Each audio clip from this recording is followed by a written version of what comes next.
الحمد لله الذي بيده تشريف الأحوال وتخفيف الأثقال، والصلاة والسلام على سيد الهادين إلى محاسن الأفعال، وعلى آله وصحبه المسارعين له في الصفات والأعمال. بعد فأعوذ بالله من الشيطان الرجيم. بسم الله الرحمن الرحيم. قال الله تبارك وتعالى في القرآن: قل هل يستوي الذين يعلمون والذين لا يعلمون. صدق الله مولانا العظيم وبلغنا رسوله النبي الكريم الرؤوف الرحيم. قال النبي عليه الصلاة والسلام: من يرد الله به خيرا يفقهه في الدين، او كما قال رسول الله صلى الله عليه وآله وصحبه وبارك وسلم. ان الله وملائكته يصلون على النبي يا ايها الذين آمنوا صلوا عليه وسلموا تسليما. صلاة وسلام عليك يا آلك وأصحابك يا حبيب الله. الصلاة والسلام عليك يا رسول الله وعلى آلك وأصحابك يا محبوب رب العالمين. اللہ سبحانہ وتعالی کی حمد و ثنا کے بعد رسول مکرم شفیع امم علیہ السلام کی بارگاہ میں درود شریف کا نذرانہ عرض کرنے کے بعد قابل احترام سامعین ذی وقار میرے محترم مکرم معزز برادر اکبر حضرت علامہ مولانا قاری عمر مطلوب طاہری صاحب، میں ان کا مشکور ہوں کہ جنہوں نے مجھے آج کی اس پسند میں لب گشائی کا موقع عطا کیا. اللہ حضرت کے علم کے اندر، عمل کے اندر، عمر کے اندر برکتیں عطا کرے. اللہ ہم سب کو اپنے حفظ و امان میں رکھے. مجھے آج اس موضوع پر اظہار خیال کرنے کا موقع فراہم کیا گیا وہ تھا برکات علم. میں یہ بات سب سے پہلے کہوں گا، صاحب یہ علم ہی کی برکت سے ہے کہ مجھ جیسا نچیز سا بندہ عزت کی مسند پر بیٹھ کر آپ کے سامنے اللہ رسول کی باتیں سنا رہا ہے. میرے بلے تو کچھ بھی نہیں اگر یہ صدقہ ہے تو یہ علم دین کی برکت سے ہے. انسانیت کے نقطۂ آغاز سے لے کر کے انسان کو جو فوقیت دی گئی، جو عزت اور عظمت سے نوازا گیا، حضرت آدم کو تاج شرافت سے بخشا گیا، تو بھائی یہ علم ہی کی برکت سے تھا. یاد رکھیے اللہ کے رسول علیہ السلام کا فرمان ہے، بلکہ خالق نے قرآن کے اندر کہا کہ قل هل يستوي الذين يعلمون والذين لا يعلمون. اے میرے محبوب ان بندوں سے کہہ دیں کہ جاننے والے اور جاہل یہ برابر نہیں ہو سکتے. عالم اور جاہل برابر نہیں ہوتے، ایک درجے کے اندر ان کو کبھی نہیں رکھا جا سکتا. رحمت عالم علیہ السلام نے فرمایا: مَن يُرِدِ اللَّهُ بِهِ خَيْرًا يُفَقِّهُ فِي الدِّينِ. اللہ جس بندے کے ساتھ بھلا چاہتا ہے اللہ اسے دین کی سمجھ عطا کرتے ہیں. میرے اور آپ کے خیال کے در اکثر ایسا ہوتا ہے کہ ہم کہتے ہیں یار فلاں شخص کے پاس بڑا مال ہے، اللہ نے بڑی دولت دی ہے، اس کے بچے زیادہ ہیں اور اس کا گھر بڑا ہے، اس کے پاس گاڑی بڑی ہے. ہم سوچ رہے ہوتے ہیں اس پر اللہ کا بڑا فضل ہے، اللہ بڑا راضی ہے، بڑی خیر سے نوازا. نہیں، لیکن آمینہ کے لال نے فرمایا: مَن يُرِدِ اللَّهُ بِهِ خَيْرًا يُفَقِّهُ فِي الدِّينِ. اللہ جس کے ساتھ بھلا چاہتا ہے اسے دین کی فقاہت عطا کرتا ہے. کسی بندے کے پاس دین ہونا، دین کی سمجھ آ جانا، اگرچہ دنیاوی اسباب و سامان کم ہی ہوں وہ مانے نہیں لگتے، لیکن آمینہ کے لال علیہ السلام نے فرمایا دین کی سمجھ ہونا آدمی کے پاس یہ سب سے بڑی خیر ہے اللہ کی طرف سے. اور جناب آدم علیہ نبی کی نا سے لے کر جو انسان کو عزتوں کے تاج سے نوازا گیا ہے تو وہ علم ہی کی برکت تھی. اللہ سبحانہ وتعالی نے تخلیق کے آدم کرنا چاہیے تو ملائکہ سے مشورہ کیا جاتا ہے کہ ملائکہ میں زمین میں اپنا خلیفہ بنانا چاہتا ہوں، تمہاری کیا رائے ہے؟ تو کیا کہتا ہے کہ مالک پیدا کر کے کیا کرے گا؟ خون ریزیاں کرے گا، فساد کرے گا. اللہ اسے بنانے کی ضرورت نہیں ہے، تجھے ضرورت ہے تیری پاکی کی جائے، حمد بیان کی جائے. ہم ملائکہ ہیں نا تیری تسبیح و تحلیل میں لگے رہتے ہیں، ہمارا کام ہی نہیں ہے. اللہ تو آدم کو نہ بنا، تو خالق فرماتا ہے کہ جو میں جانتا ہوں تم نہیں جانتے، مجھے پتا ہے تم نہیں جانتے۔ پھر آدم علیہ السلام کی تخلیق کی جاتی ہے، آدم انہیں ملائکہ کے سامنے لا کر کے کھڑا کیا جاتا ہے اور کچھ چیزیں پیش کی جاتی ہیں، اور پھر ملائکہ سے کہا جاتا ہے ان کے نام بتاؤ، تو پھر ملائکہ وہ نام بتانے سے عاجز آ جاتے ہیں۔ اللہ آدم سے کہتے ہیں آدم ان کو خبر دو، انہیں بتاؤ، پھر آدم ان چیزوں کے اسماء بتاتے ہیں۔ اللہ کہتا ہے میں تمہیں کہتا نہیں تھا تو میں جانتا ہوں تم نہیں جانتے۔ تو وہ پہلا عالم ارواح کے اندر جو عزتوں کا تاج آدم کو ملا تھا کس وجہ سے دیا گیا تھا؟ علم کی برکت سے عطا کیا گیا تھا۔ اگر حضرت آدم کو اتنی عزتیں ملی تھی، ملائکہ کے سامنے کھڑے کر سجدہ کروایا گیا تھا، تو بھائی علم ہی کی وجہ سے کروایا گیا تھا۔ اگر کتاب رحمت سے تھوڑا سا آگے چلتے ہیں، امام رازی نے تفسیر کبیر کے اندر لکھا ہے اللہ کے نبی سلیمان علیہ السلام چل رہے تھے اور سورۃ النمل کے اندر یہ واقعہ ہے، اور ایک چونٹی کھڑی دور سے دیکھ رہی تھی، 3 فرسخ کا فاصلہ 9 میل کے فاصلے سے وہ دیکھ رہی تھی، اور وہ اپنی ہمچولیوں سے کہتی ہے ادخلوا مساکنکم لا یحطمنکم سلیمان وجنودہ وهم لا یشعرون۔ وہ ہمچولیوں سے کہتی ہے کہ چلو اپنی اپنی دلوں کے اندر داخل ہو جاؤ، سلیمان کا لشکر آ رہا ہے، اور پیغمبر کا لشکر کہیں بے خبری کے اندر تمہیں روک کر کے نہ چلا جائے۔ یہ اس چونٹی نے غور کیا تھا۔ اللہ کے نبی سلیمان علیہ السلام 9 میل کی مسافت سے وہ چونٹی کی بات کو سن کر فتبسم ضاحکا من قولها، اللہ کے نبی مسکرانے لگا تھا۔ 3 فرسخ کی مسافت پر، 9 میل کی مسافت پر اس چونٹی کی بات کو سنا، اور ماہر تیوریات نے لکھی ہے یہ چیز کہ چونٹی کی زبان نہیں ہوتی، اس کے منہ پر نا 2 ریشے ہوتے ہیں، بال ہوتے ہیں، اور جب اس نے کوئی بات کرنی ہوتی ہے نا تو وہ انہیں آپس کے اندر رگڑتی ہے، مس کرتی ہے، تو اس کے ساتھ والی بات کو سمجھ لیتی ہے۔ یا جس کے منہ کے اندر زبان نہیں ہے اس کی بات اللہ کا پیغمبر 9 میل کی مسافت پر کھڑے وہ بالوں کے رگڑنے کی بات سے اللہ کا نبی محسوس کر رہا ہے کہ وہ کیا بات کر رہی ہے۔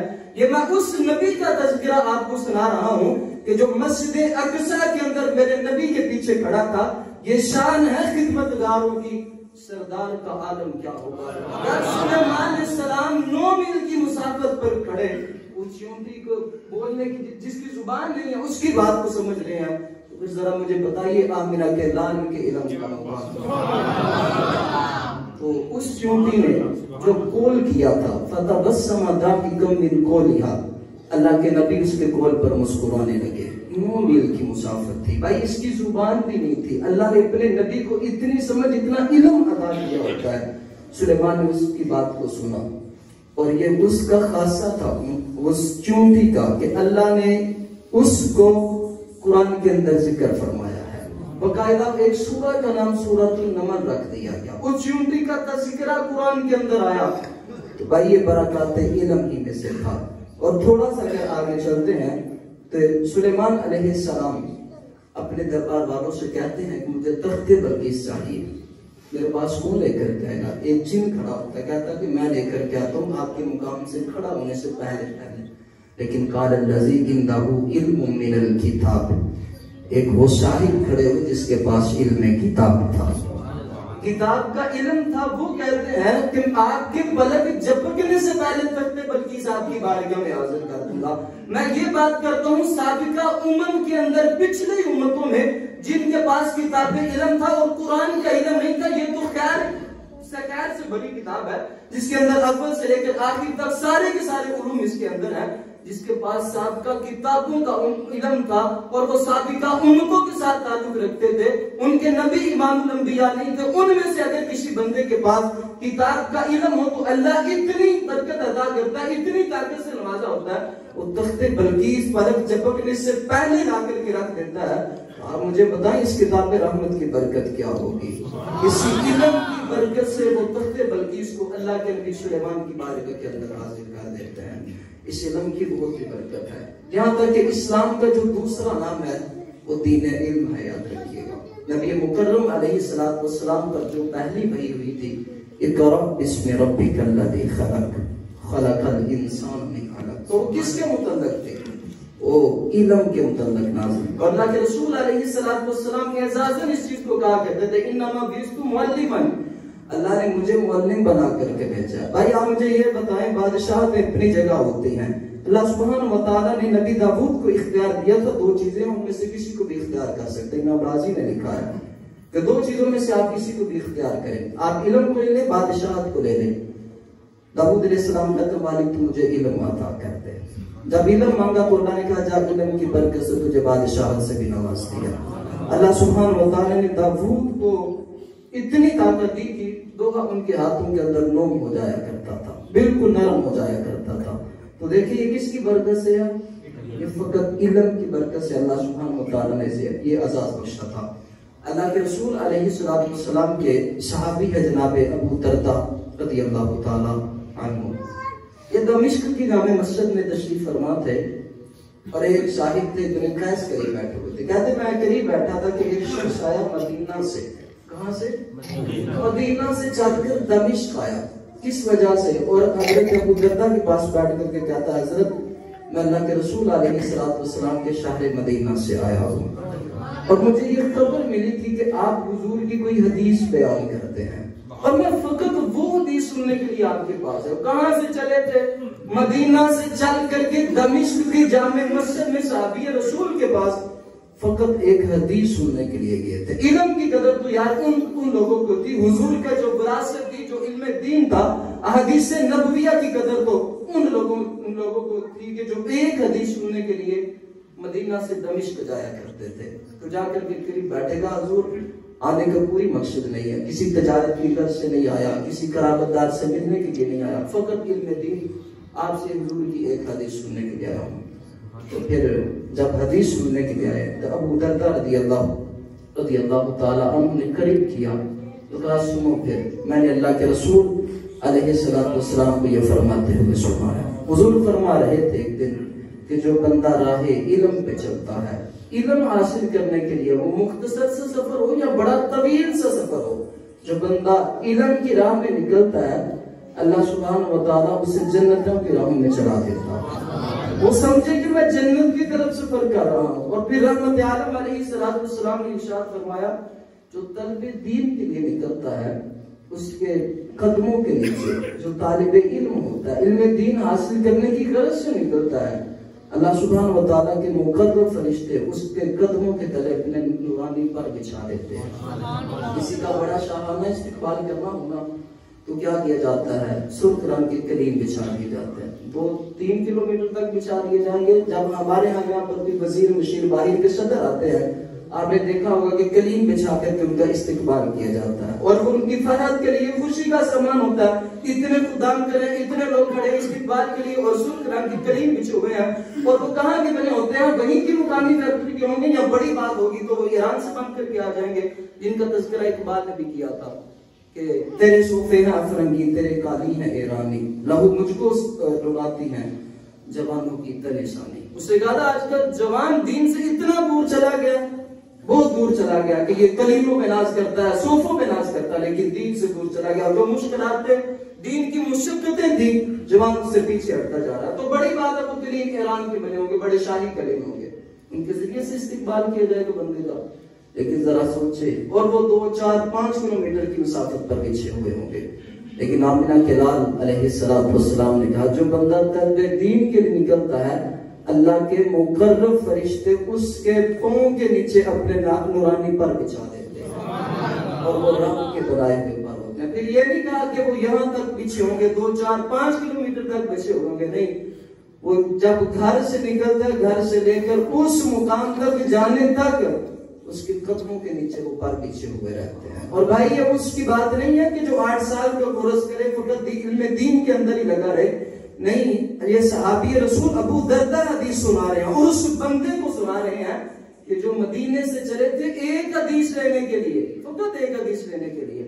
تو کہا اگر تو اس نیت سے آ رہا ہے حضور کا دین سیکھنے کے لیے، میں تجھے خوشخبری دیتا ہوں، میں نے حضور کو فرماتے ہوئے سنا ہے کہ تمہارے قدموں کے نیچے اللہ کے فرشتے سر وہ اپنے پر بچھا دیتے ہیں۔ اور پھر رحمت عالم علیہ السلام نے فرمایا عالم کی فضیلت کیا ہوتی ہے؟ علم کی برکت سے۔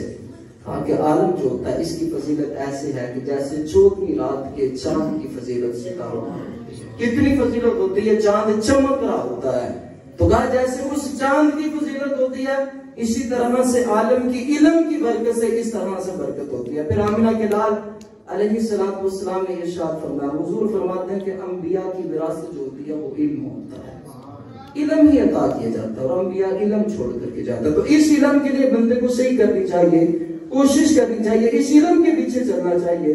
یہ علم جو ہوتا ہے یہ انسان کے اندر اخلاق و عادات حسنہ پیدا کرتا ہے، انسان کو خیر اور شر کی تمیز سکھاتا ہے۔ یہی وہ علم ہے کہ جو انسان کے قلب کے اندر عرفان الہی کی معرفت کو پیدا کر دیتا ہے، وہ مقدس نور پیدا کرتا ہے جس کے ذریعے سے اللہ سبحانہ و تعالیٰ کی بندہ معرفت حاصل کرتا ہے۔ سعدی شرازی نے کہا تھا نا کہ جو از شمع علم بے باید گداخت کہ بے علم نہ توارا خدارہ شما، اور اکباہو علیہ رحمہ نے کہا تھا کہ علم باج کرن فقیری تو کافر مرے دیوانہ ہو۔ بھائی جس کے پاس علم کا نور نہیں ہے وہ عرفان الہی بھی حاصل نہیں کر سکتا، اپنے رب کی معرفت نہیں پا سکتا۔ تو رب کی معرفت پانے کے لیے بندے کو دین پڑھنا ہوگا، علم حاصل کرنا ہوگا۔ وہ سب سے جو ضروری علم ہوتا ہے وہ دین کا علم ہوتا ہے، یاد رکھیے گا، جو ہم پر لازم کرا، جس کے متعلق اللہ کے رسول علیہ السلام نے ارشاد فرمایا، اطلبوا العلم من المہد الی اللحد، گود سے لے کر کے قبر تک دین حاصل کرو، علم پڑھو۔ وہ کون سا علم تھا بھائی؟ وہ ضروری ہمارے ہاں تو یہاں پر دکھ کی بات یہ ہے، ہمارے واعظین، ہمارے علماء جو جمعہ کے روز یا خطبات کے اندر بیٹھے لوگوں کو اللہ رسول کی باتیں سنا رہے ہوتے ہیں، اور وہ تیاری کر کے آتے ہیں گھر سے کچھ دینے کے لیے، لیکن لوگ ان کی باتوں کو فقیت نہیں دیتے، نہیں سنتے۔ اور قدر والے وہ لوگ تھے کہ جو ایک فرمان سننے کے لیے مدینے سے دمشق تک کا سفر کیا کرتے تھے، ان لوگوں کو علم کی قدر تھی۔ لیکن جو لوگ قدر کرتے ہیں علم کے، اللہ سبحانہ و تعالیٰ انہیں بے حساب اجر عطا کر دیتے ہیں، یاد رکھیے گا۔ اور پھر علم بھی تو آپ کے پاس یہ بھی جذبے ہوں کہ ہم نے علم حاصل کرنا ہے، اس کی بڑی برکت ہے۔ اور یاد رکھیے گا علم حاصل کرنے کے ساتھ ساتھ دل کے اندر تکبر آ جائے، ریاکاری آ جائے، اس کی نحوست بھی بہت زیادہ، یاد رکھیے گا۔ اللہ کے رسول علیہ السلام کو فرمان ہے، کل قیامت کا دن ہوگا، رب کے دربار میں کچھ لوگوں کو پیش کیا جائے گا، ان میں سے ایک شخص کو پیش کیا جائے گا جس نے دنیا کے اندر اپنی جان کو راہ خدا کے اندر قربان کر دیا تھا، شہید بندہ، اس کو اللہ کی بارگاہ میں پیش کیا جائے گا، اور وہ اپنے اجر کا مطالبہ کرے گا، اللہ مجھے اجر عطا کر۔ مالک پوچھے گا بتا دنیا میں رہ کر میرے لیے کیا کیا تھا؟ تو کہے گا اللہ تو نے مجھے زندگی دی تھی، ایک جان دی تھی، اور بندے کے پاس اس سے بڑا قیمتی اثاثہ کیا ہوتا ہے؟ اللہ ایک جان تھی میں نے تیرے نام پہ قربان کر دی تھی۔ خالق فرمائے گا نہیں، تو نے میرے نام پر اخلاص کے ساتھ قربانی نہیں دی تھی، بلکہ تو چاہ رہا تھا لوگ تجھے غازی کہیں، تو چاہ رہا تھا کہ تیری شجاعت کے تذکرے ہوں، لوگ کہیں فلاں بندہ بڑا بہادری کے ساتھ لڑتا تھا۔ وہ شجاعت کے چرچے سننے کے لیے، ریاکاری کے لیے تو نے اپنی جان قربان کی تھی، لہذا آج تجھے اجر نہیں دیا جائے گا۔ اللہ ملائکہ سے کہے گا اسے کشید کر کے جہنم کے اندر ڈال دیا جائے گا، اور ایک سخی کو اللہ کی بارگاہ میں پیش کیا جائے گا، وہ اللہ سے عرض کرے گا مالک تو نے مات دیا، میں نے تیری راہوں پہ نثار کیا۔ رب کہے گا ہاں نثار تو نے کیا تھا، لیکن کس لیے کیا تھا؟ وہ نفس کو راضی کرنے کے لیے کیا تھا، ریاکاری کے لیے کیا تھا، لوگوں کو دکھلانے کے لیے کیا تھا، لہذا آج تیرا وہ عمل ہم ضائع کرتے ہیں۔ اللہ ملائکہ سے کہے گا اسے بھی جہنم کے اندر ڈال دے۔ تیسرا وہ عالم لایا جائے گا جسے اللہ نے علم دیا تھا، اور کبھی ایسا ہوتا ہے کہ علماء کسی حدیث پر اتنا بوجھ کر عمل نہیں کرتے کہ جتنا سننے والے عمل کرتے ہیں، اور اللہ سبحانہ و تعالیٰ کے حضور اس عالم کو پیش کیا جائے گا، اللہ اس سے کہے گا بتا بندے میرے لیے کیا کیا؟ وہ اللہ سے کہے گا مالک میں نے ساری زندگی قرآن پڑھا تھا، قرآن پڑھایا تھا، تیرے دین کی باتیں کرتا رہا۔ تو اللہ کہے گا اسے بھی جہنم کے اندر ڈال دیں، کیونکہ اس کے اندر تکبر آ گیا تھا۔ یہ جو تکبر ہے، پھر علم ہوتا ہے، تکبر علم کے اندر جو آ جاتا ہے تو یاد رکھیے گا یہ دولت کے نشے سے بھی زیادہ بندے کو ہلاک کر کے جاتا ہے۔ دولت کا نشہ جو ہوتا ہے، جو وہ تکبر ہوتا ہے، وہ بندے کو اتنا ذلیل نہیں کرتا جتنا علم کا جو نشہ ہوتا ہے، جو تکبر ہوتا ہے، بندے کو زیادہ ذلیل کر کے چلا جاتا ہے۔ جس طرح سے شیطان کو روم دیا گیا تھا، ذلیل کر کے بارگاہ الہی سے نکال دیا گیا تھا، وہ کس وجہ سے تھا؟ اس کے اندر یہ تکبر آ گیا تھا کہ میں زیادہ جاننے والا ہوں، میں بہتر ہوں، مجھے زیادہ پتا ہے۔ اور اللہ کے رسول علیہ السلام حسد کرنا اسلام میں جائز نہیں ہے، یاد رکھیے گا، ان چیزیں ان کے اندر حسد کرنا جائز ہے۔ رحمت عالم علیہ السلام نے فرمایا لا حسد فی اثنین، حسد نہ کیا جائے مگر دو چیزوں کے اندر، وہ شخص جس کو اللہ نے مال عطا کیا، رجل عطا اللہ مالا، وہ بندہ جس کو اللہ نے مال دیا اور پھر وہ کیا کرے، اس مال کو راہ خدا کے اندر نشاور کرتا جائے، نثار کرتا جائے، قربان کرتا جائے، پھر شفقت کرے. ہمارے یہاں یہ مزاج نہیں ہوتا. ہم بدکاریوں کے اندر، گناہوں کے اندر شفقت کر گزرتے ہیں. جو دنیا کا مزاج ہوتا ہے، دنیاوی رسومات ہوتی ہیں، ان کے اندر کہتے ہیں بھائی اس نے یہ کیا، میں اس سے بڑھ کر بھی کروں گا. دنیاوی رسومات کو فوقیت دی، ان کے اندر شفقت کرنا چاہیے. لیکن صحابہ کرام علیہ رضوان کا یہ معمول تھا کہ صحابہ نیکیوں کے اندر شفقت کیا کرتے، ایک دوسرے سے آگے گزرنا چاہتے. تو حضور نے فرمایا کہ حسد نہ کیا جائے، لیکن اس معاملے میں حسد کیا جائے. اگر کوئی خرچ کرتا ہے اللہ کی راہ کے اندر تو حسد کرے، یار میرے پاس ہوتا میں اس سے بھی بڑھ کے خرچ کرتا اللہ کی راہ میں. اور دوسرا وہ بندہ کہ جس کو اللہ نے علم عطا کیا ہے، وہ کیا کرے، وہ علم دین کو مزید سیکھے، پھر اللہ کی مخلوق کے اندر بانٹتا ہے. علم کو جتنا ہو سکے بانٹے، اس کے مطابق جو پڑھا ہے اس کے مطابق عمل کرے، اس کے مطابق فیصلے کرے. پھر علم کی برکت، علم کی بہاریں بندوں کو عطا ہوتی ہیں. تو یاد رکھیے گا اسی علم کے ذریعے سے اللہ سبحانہ و تعالیٰ نے حضرت آدم کو عزتوں کے تاج عطا کیے ہیں. اللہ کے رسول علیہ السلام، اب ایک بندہ بڑی عزت و شرافت رکھتا ہے، لیکن یاد رکھیے جو مدرس ہوتا ہے، پڑھانے والا استاد ہوتا ہے، جب وہ عزت کی مسند پہ بیٹھے طلباء کو سبق دے رہا ہوتا ہے تو بتائیں گے بادشاہ کم کیوں نہیں کرتے، جو عزت کی مسند پر بیٹھا ہوا ہے. اور اللہ کہ رسول علیہ السلام کے فرمان لوگوں کو پڑھ کے سنائے جا رہے ہیں، طلباء کو سنائے جا رہے ہیں، دین کی باتیں سکھائی جا رہی ہیں، اور یہ اعزاز کم نہیں ہوتا. تو علم کی برکت ہی کے ذریعے سے انسان کو انسانیت کا طریقہ معلوم ہوتا ہے. انسان کو پتہ چلتا ہے میں انسان ہوں اگر بندے کے پاس علم آ جائے. اگر نہ علم نہیں ہوتا، یہ فقط علم ہی کی برکت ہے کہ اللہ سبحانہ و تعالیٰ نے انسان کو تمام مخلوقات سے تمیز کر رکھا ہے، جدا کر رکھا ہے. کس وجہ سے؟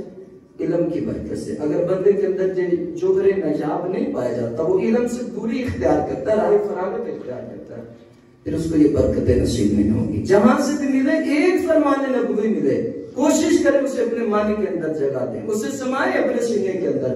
یار کل کے لوگ تو بڑی مشقت کیا کرتے ہیں، ہمارے محدثین اتنے سفر کر کے جایا کرتے تھے علم پڑھنے کے لیے، یہ برکتیں سمیٹنے کے لیے. لیکن آج تو ہمیں گھروں کے اندر ساری کی ساری چیزیں میسر آ جاتی ہیں، ہمارے گھر کے اندر موجود ہیں، لیکن ہم پھر بھی دین سے دوری اختیار کیے ہوئے ہیں. تو چاہیے ہمیں اس بات پہ غور کریں، تفکر کریں کہ کل اگر مسلمانوں کو مقام اوج حاصل تھا، بلندیاں حاصل تھی، تو اس وجہ سے تھی کہ وہ دین کے ساتھ محبت کیا کرتے تھے، وہ اس کو واقعی ورثہ انبیاء سمجھا کرتے تھے. لیکن آج ہم نے دوری اختیار کی کتاب و سنت سے. اور پھر ایک بڑی بات یہ ہے، یاد رکھیے گا، جس بندے کے پاس یہ نور آ جاتا ہے نا، اس کے ذریعے سے اللہ اس کے چہرے پہ نور لے آتا ہے. علم جو ہوتا ہے یہ بظاہر چہرہ سفید تو نہیں کرتا، میں کہتا ہوں، لیکن یہ ہے کہ چہرے پر جو اثرات مرتب ہوتے ہیں، بندے کا چہرہ منور ہو جاتا ہے اس علم کی برکت سے. اور اللہ سبحانہ و تعالیٰ پھر اس علم کی برکت سے وہ عالم دین ہو یا طالب علم دین ہو، ان کا جو کام ہوتا ہے ہر کام منظم، مرتب اور ایک طریقے کے ساتھ، بہترین طریقے کے ساتھ ہوتا ہے. اس کی نسبت کہ جو بندے کے پاس علم نہیں ہوتا، اس کے کام کے اندر بے ڈھنگا پن ہوتا ہے، ترتیب نہیں ہوتی، کوئی کام بھی منظم طریقے سے نہیں کیا جاتا. لیکن دین کی برکت یہ ہوتی ہے، علم کی برکت یہ ہوتی ہے کہ عالم دین کا ہر کام منظم اور مرتب ہوتا ہے. اور جو اس کے پاس بیٹھتا ہے اسے پھر خوشبو آتی ہے، اخلاق کی خوشبو آتی ہے.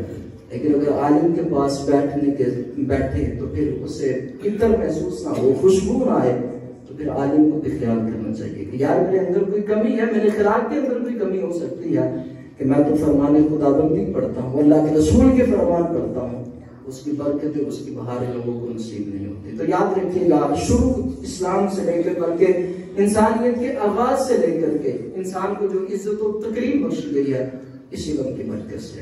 اگر آپ اس علم کو چھوڑ دیتے ہیں تو اسلام کی برکتوں سے بندے کو محروم کر دیا. داؤد سے کہا گیا تھا کیا چیزیں چاہیے؟ کہا اللہ مجھے علم عطا کر دے، مجھے دولت نہیں چاہیے. اللہ نے کہا اگر تو نے آج علم مانگا ہے جا پھر دولت بھی تجھے بے شمار عطا کر دیتے ہیں، بادشاہتیں بھی تجھے دیتی ہیں. اللہ نے بڑی نعمتوں سے سرفراز کر دیا، اس وجہ سے کہ انہوں نے مانگا یہ تھا کہ اللہ مجھے علم عطا کر. تو اللہ کے رسول علیہ السلام کا یہی فرمان ہے، من یرد اللہ بخیر یفقہہ فی الدین، اللہ جس کے ساتھ بھلا چاہتا ہے اسے سمجھے دین عطا کرتا ہے. تو آپ کوشش کریں جس قدر ہو سکے قرآن کی ایک سورت، کوئی ایک چھوٹی سی ایک آیت کریمہ، حضور کا کوئی ایک فرمان ڈیلی بیس پہ روزانہ اسے سمجھنے کی کوشش کرے کہ یار ایک آیت رب کے قرآن کی ہماری سمجھ کے اندر آ جائے. کوشش تو کرنی چاہیے نا بندے کی, کوشش کے ساتھ ہی یہ کام ہوتے ہیں. اور پھر دیکھیں گا آپ کا دل منور ہو جائے گا, اندر سے شادمانی کے نغمے ہوتے ہیں کہ بندے کی طبیعت خوش ہو جاتی ہے. لیکن اندر تاریکی ہے اس وجہ سے کہ ہمارے اندر قرآن کا نور نہیں ہے, ہمارے اندر رسول پاک علیہ السلام کے فرمان کا نور نہیں ہے. مجھے اور آپ کو کوشش کرنی ہے کہ اس علم دین کی حقیقی برکتیں اور بہار اس مٹنی ہے. اللہ سبحانہ و تعالی ہمیں کتاب و حکمت کی سمجھ عطا فرمائے. الحمدللہ رب العالمین والصلاة والسلام علی سید الفاتح. اللہم نور قلوبنا بالقرآن وزین اخلاقنا بالقرآن وادخلنا الجنت بالقرآن ونجینا من النار بالقرآن. مولا قدوس نماز فجر ادا کی گئی اپنی بارکہ میں مستجاب فرمانا. اللہ خلوص دل کے ساتھ, حضور قلب کے ساتھ, عاجزی و انکساری کے ساتھ اپنی بارکہ میں حاضری کی توفیق عطا کرتے ہیں. مولا قدوس ہماری پیشانیوں کو سجدوں کے نور سے منور فرما. اللہ ہماری نظر میں جوہر حجاب عطا فرما. اللہ کریم فکر و خیالات کو طہارتیں عطا کرتے ہیں. مولا دنیا آخرت کی بھلائیوں سے نوازنا, زمینی آسمانی آفات و بلیات سے بچائے رکھنا. مولا یہ اٹھے ہوئے ہاتھ کبھی بھی خالی نہ مڑے جائیں. پھیلی ہوئی جھولیوں کو اپنی رحمتوں سے بھرپور فرما. وقت کی بہاریں نصیب ہوں, مقدر کی خزائیں رشد فرما. ہر ذلت سے, ہر قلت سے, ہر علت سے رہائی نصیب فرما. اپنے پاک نبی کی ترقی عطائی نصیب فرما. الہی خار ہیں, بدکار ہیں, ڈوبے ہوئے ذلت میں ہیں, کچھ بھی ہیں تیرے رسول کی امت سے ہیں. اللہ حضور کے صدقے سے ہمارے حالات پر رحم و کرم فرما. اللہ امت کو وحدت کے نور سے منور فرما دے. اللہ اسلام اور مسلمانوں کو عزتیں عطا کر دے. اللہ کریم اسلام اور مسلمانوں کی مدد فرما. مولا جو مانگا عطا فرما. الہی جو نہیں مانگ سکے ہمارے حق میں بہتر ہے, اللہ اپنی رحمت سے عطا کر دے. اللہ ہم سب کی نیک خواہشات کو پورا فرما دے.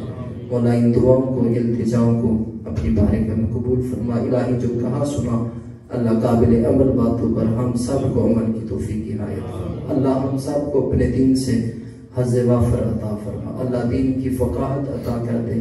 پاک رسول علیہ السلام کے فرمان کو اللہ ہمارے دلوں کے اندر جگہ عطا کر دے. صلی اللہ تعالی علی حبیبہ